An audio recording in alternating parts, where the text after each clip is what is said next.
네, 22대 총선이 37일 앞으로 다가왔습니다. 예, 한 달 조금 더 남았네요.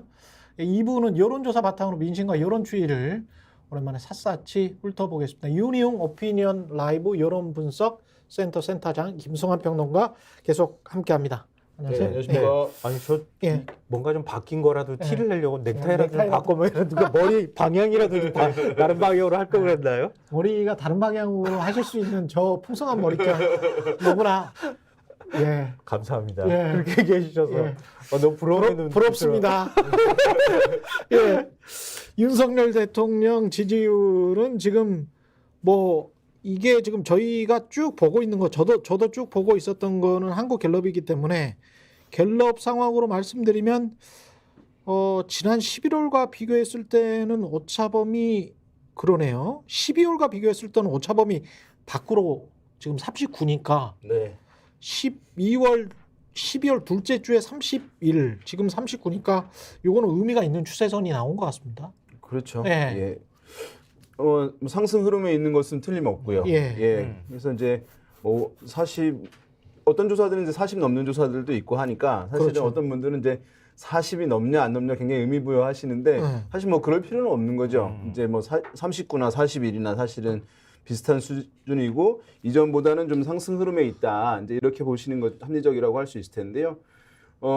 이제 많이 말씀을 드리긴 했습니다만 이제 그러면 윤석열 대통령에 대한 정치적인 지지가 상당히 이제 개선되고 있는 것이냐라고 하는 이제 질문이 있을 수 있을 텐데 그렇죠. 이것은 이제 정치적 지지율하고 약간 성격이 다른 측면이 이제 있다고 말씀을 많이 드렸어요. 왜냐하면은 정당 지지율은 이제 어느 정당 지지하냐라고 묻는 것이기 때문에 저는 이제 국민의힘을 지지합니다 또는 더불어민주당을 지지합니다라고 하는 지지를 명확히 의사 표출을 하는 것이잖아요. 네. 이제 지지는 마음속 깊은 데서 우러나오는 마음 표현이에요. 예. 예. 그런데 대통령 평가는 대통령을 지지하십니까라고 질문하는 것이 아니라 그렇게 질문하지 않죠. 대통령이 최근에 대통령으로서 일을 잘하고 있다고 보십니까? 잘 못하고 있다고 보십니까?라고 질문을 한 것이기 때문에 직무수행 평가입니다. 예, 그러니까 정치적으로 내가 지지하지만 잘 못할 때 못한다라고 응답할 수 있는 것이고요. 그렇죠. 정치적으로 내가 지지하지 않지만 잘한다고 생각될 때 잘한다라고 긍정평가할 수 있는 거예요. 근데 언론에서는 이제 그것을 잘한다, 매우 잘한다, 대체로 잘한다를 묶어서 긍정평가라고 부르는 것도 있지만 대통령 지지율이라고 해서 이제 표현을 하는 것이니까 그렇죠. 사실은 이제 약간 차이는 이제 있는 부분이고 왜냐하면은 어떤 대통령이 이제 임기 초반에요. 70% 80% 나오잖아요. 그렇죠. 그게 지지율이라고 부르잖아요. 예. 지지율이 아니죠. 왜냐하면 불과 두 달 전에 반대편에 있는 후보에게 투표를 한 분들이 그렇게 표현을 한 것인데 왜냐하면 임기 초반에는 잘하는 것을 많이 하는 것이니까 기대감도 있고 그러니까 근데 그것을 이제 언론에서는 대통령 지지율이라고 표현을 하니까 사실 여기서 미스매치가 있어요. 하지만 이제 뭐 관례대로 막 이렇게 온 측면이 있는데 어떤 경우에는 그게 싱크로율이 비슷할 때가 있고 어떨 때는 사실은 정치적 지지는 낮지만 긍정평가는 높은 경우들이 있어요. 그러니까 뭐냐면은 이명박 대통령 때 그때 초반에 촛불시 미국산 쇠고기 문제 네. 촛불시 있었잖아요. 그 이후에 사실은 상당히 올라갔어요. 40% 내외로 왜냐하면은 네. 최근에 잘하냐 못하냐라고 질문하면은 그러면은 최근에 지난번에는 좀 못했는데 최근에 좀 나아진 것 같다 이렇게 생각을 이제 하게 됩니다. 응답자들이. 예. 그러면 어디에 이제 기준 시점이 있게 되는 것인데 그것이 이제 임기 초반에는 뭐 전임 대통령 비교하기도 하고 하는데 좀 가게 되면 그 앞에 부분 현 대통령의 앞에 부분들 이제 얘기하게 되는 기준점을 삼게 되는 거니까 그걸 이제 흔히 기저 효과라고 많이 부르는 거죠. 그렇죠. 예. 그래서 그때에 비해 상대적으로 잘한다라고 응답을 하게 되는 것입니다. 이제 그래서 최근에 뭐 이제 많이 말씀하시지만 그 뭐 의대 정원 뭐 확대라든가 이런 부분들 효과가 많이 반영되고 있는 측면이 있는 것이고요. 제 생각에 또 한 가지 정치적인 부분에서 약간 비껴서 있는 거. 또 이제 긍정적으로 영향을 주는 배경이 된다고 할 수 있겠죠. 그 논란에 휩싸이지 않고. 그러니까 지금 말씀하셨지만 의미 있는 그 국정수행 평가에 대한 긍정 평가율이 의미 있게 움직이고 있는 건 맞아요. 이건 뭐 부인하기 어려운 사실인 것 같고요. 그게 의대 정원 문제가 제일 큰 영향을 미치고 있다 이렇게 볼 수밖에 없는데. 숫자로 봐도 2월 첫째 주가 29였거든요. 네. 최저였는데 2월 6일부터 의대 정원 확대한다라는 보도가 확 나왔습니다. 네. 예, 그러니까 29에서 39로 간 게 3월 첫째 주니까요. 한 2주, 3주 동안에 이렇게 된 거네요. 그렇죠. 의대 정원이 전부 3주 동안 다 네. 그냥 10%포인트를 올려버렸네. 그때 조사했을 때 네. 처음으로 의대 정원 확대 문제가 네. 긍정평가의 항목으로 딱 들어왔어요. 이게 아. 좀 갤럽 조사는 주관식으로 물어보는 그렇지, 거잖아요. 그렇지. 그때 네. 들어왔을 때 이거 심상치 않다. 심상치 그러면 않았어. 그때 우리가 이 스콕 시간에 계속 말씀을 드렸었잖아요. 그렇죠. 근데 그 예상했던 그대로 지금 움직여가고 있는 건데 이번에 조사한 거 보면은 긍정평가 이유를 물었을 때 의대 정원 확대가 21%가 나왔어요. 이 12%포인트가 오른 거거든요. 예. 그리고 외교가 12%가 나왔는데 이게 5%포인트가 내려간 거고요. 외교는 최근에 한 적이 없는데 그냥 사람들이 하는 말이구나. 근데 이제 뭐 네. 외교라든가 네. 뭐 이제 열심히 한다 이런 것도 있죠. 그렇죠. 네. 그랬습니다. 결단력, 추진력, 뚝심. 예. 그러니까 이것도 사실 늘 들어가 있던 항목이긴 한데 이게 8%로 나와서 3%포인트가 오른 거예요. 그게 그러니까 의대 정원 정원과- 확대하고 이렇게 그렇지. 같이 쌍으로 움직였다고 예, 볼 수 있죠. 그러네. 예. 이게 정치나 선거는 한마디로 얘기하면은 지지의 근거를 제공해 주는 싸움이거든요. 그러네. 예, 그래서 잘한다라고 하는 거를 보여주면, 근데 대중이 모르면은 아무 영향이 없는 것이고요. 그러니까 사실은 이렇게 갈등이 있는 국면이 나은 거예요. 이렇게 이제 좀 전폭적인 국민적 지지가 있는 상황이라고 한다면, 그렇지. 갈등이 없음 하면 좋은 카드를 빨리 날려버리는 거예요. 그렇죠. 선거를 앞두고 있다는 정무적 판단 하에서 보자면. 그러니까 일정 수준으로는 갈등이 있게 되면 대중이 이것이 이슈에 대해서 확인을 하게 되는 것이 인지하게 되는 것이거든요. 그러면 그렇지, 의대 정원이 확대되는 것이 필요하지, 이 정부가 하려고 하네라고 하는 긍정평가의 근거로 받아들이게 되면서 이런 데 지표에 반영이 되는 것이니까 뭐 선거에서도 사실 각 정당들도 지지의 근거를 누가 일관되고 효과적으로 전달을 하느냐, 이 싸움, 여기선 밀리면 지표에 나쁘게 나오는 것이고 여기서 이제 효과가 있으면 높게 나오는 것이고 하는 거니까 최근에 뭐 정당 지지율에서의 차이들도 이제 이런 측면에서 봐야 되겠죠.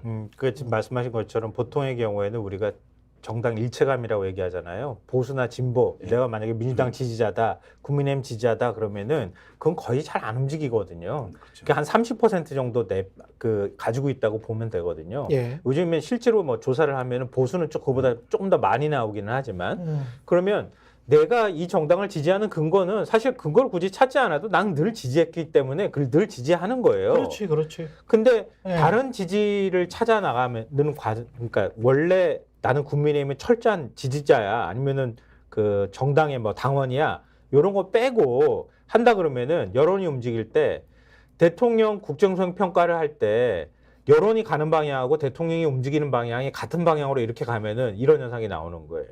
의대 정원 확대를 국민들 다수가 지금 일단 확대해야 된다는 쪽에 그렇죠. 그렇죠. 동의하잖아요. 예. 근데 대통령이 그 방향으로 움직인 거잖아요. 그러니까 그 방향으로 움직이는 거에서 일단 긍정평가가 확 올라가는 현상이 나타났다.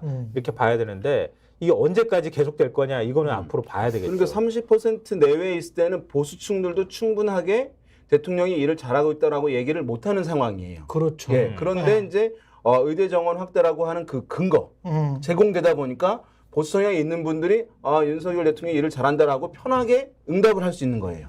그런 메커니즘이 작동해서 그것이 이제 한 사실까지 갈 수 있는 거죠. 그래도 이거 했잖아. 이거 하고 그렇죠. 있잖아. 예, 그러면 그렇지. 그러니까 우리가 어느 정당 지지하냐고 묻는 것도 나 이 정당 지지하는데 당당할 수 있으면 그 환경을 만들어주는 거거든요, 정당이. 그러면 그 표출이 잘 되는 것이거든요. 근데 이것은 약간 뭐 우리가 얘기할 때 어떤 샤이. 것들, 뭐 이러면은 사실은 그것이 어떤 분들은 원인으로 해석의 원인으로 생각하는데 제가 봤을 때는 그런 샤이적 현상이 있는데 그것은 여론의 결과예요. 결과로서의 여론인 거예요. 근데 그것을 지금은 이쪽이 응답을 좀 덜했기 때문에 샤이이기 때문에 이것은 약간 잘못된 거야라고 하는 것으로 하게 되면 사실은 그러면 여론 분석할 이유가 없는 거죠. 그러네. 예, 선거운동 할 필요가 없는 거죠. 그럼 모든 역대 선거 결과가 사실은 똑같아야 되는 거죠. 그렇지, 그렇지. 예, 근데 정당들이 여기서 가장 전문가 집단이 정당일 텐데 돈을 많이 들여서 선거 캠페인을 할 이유가 없는 거잖아요. 그럼 가만히 있다가 이제 그대로 나올 테니까 그게 저는 이제 이른바 민심 고정설에 의한 이제 해석인데 고정적 우리 김성환 평론가님 말씀하신 대로 고정적으로 민심을 가지고 있는 분들이 있어요. 있는데 그렇지만 모든 선거에서는 결과를 뒤바꿀 만한 충분한 유동층이 항상 있는 거예요. 충분한 유동층이 있는 거예요. 근데 이렇게 해서 해야지 바뀌는 부분들을 분석하고 그러면 정당들이 그럼 이 상황이니까 우리는 어떻게 해야 되겠다 이렇게 가는 것이지. 근데 이것을 이제 지금 이쪽이 응답을 덜 했기 때문에 저쪽이 응답을 많이 했기 때문에 나와서 틀린 거다. 이러면은 이제 사실은 그렇게 많이 민주주의가 얘기하죠. 작동이 안 되는 거죠. 만약에 여당에서 이 대통령 국정 지지율이 낮을 때 우리 보수층들이 응답을 안 한 것이지 이거는 잘못된 거예요 라고 하면 어떤 국민적인 여론의 압박에 반응을 안 하는 것이니까 민주주의 개선되는 것이 깨져버려요. 그러니까 뭐 저는 변화된 것을 결과를 그 말씀하고 있습니다. 연장선일 것 같은데요. 그러니까 지난 총선을 분석하거나 이전 총선을 분석해 보면 국민의힘을 지지했던 사람도 민주당으로 한 10몇 %가 이렇게 왔다 갔다 하는 게 보여요. 거죠. 그리고 그 한 10몇 %, 다른 또 10몇 % 정도는 투표를 포기해.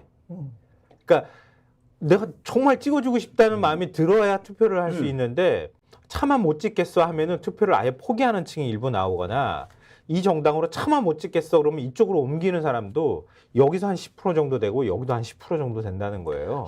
당연하지. 그 자식도 네. 이놈 너무 골치 섞이니까 말하기 싫어. 한 일주일 동안 말 안 할래. 이렇게 생각할 때도 있지 않습니까? 맞습니다. 그렇게 그렇죠. 그게 이제 잘못돼서 어떤 총선 기간에 딱 걸렸어.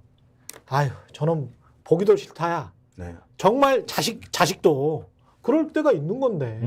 그러니까 그런 거 진보 마찬가지예요. 정당이 지난해 지방선거 예. 투표율 이제 50% 정도. 원래는 최근에 지방선거 총선들은 다 60% 넘는 거거든요. 선거 그렇죠. 때문에. 예. 근데 50%에 가깝게 붙는다. 그러면은 대거 투표장에 안 나갔다는 거예요. 그리고 그렇죠. 이제 2007년 대선 이명박 대통령 됐을 때 그때 투표율 또 현저히 낮았거든요. 대선임에도 불구하고. 그다음에 2008년 바로 직후했던 총선 투표율 현저히 낮았거든요. 그러니까 투표장에 안 나가는 사람들도 있는 것이잖아요. 그렇죠. 근데 만약에 이것이 응답이 덜했고 그래서 결국에는 표출할 것이다 라고 생각을 하게 되면 이 투표장에 안 나가는 걸 어떻게 설명할 겁니까? 그렇습니다. 그래서 사실은 유연하게 이제 볼 필요는 있을 것 하여튼 같습니다. 스픽스는 말하는 언론입니다. 대세는 유튜브, 그중에서 스픽스. 좋아요, 댓글, 구독, 알림 설정. 여러분이 저희를 사랑해 주시고 우리가 여러분을 사랑하는 4가지 방법입니다.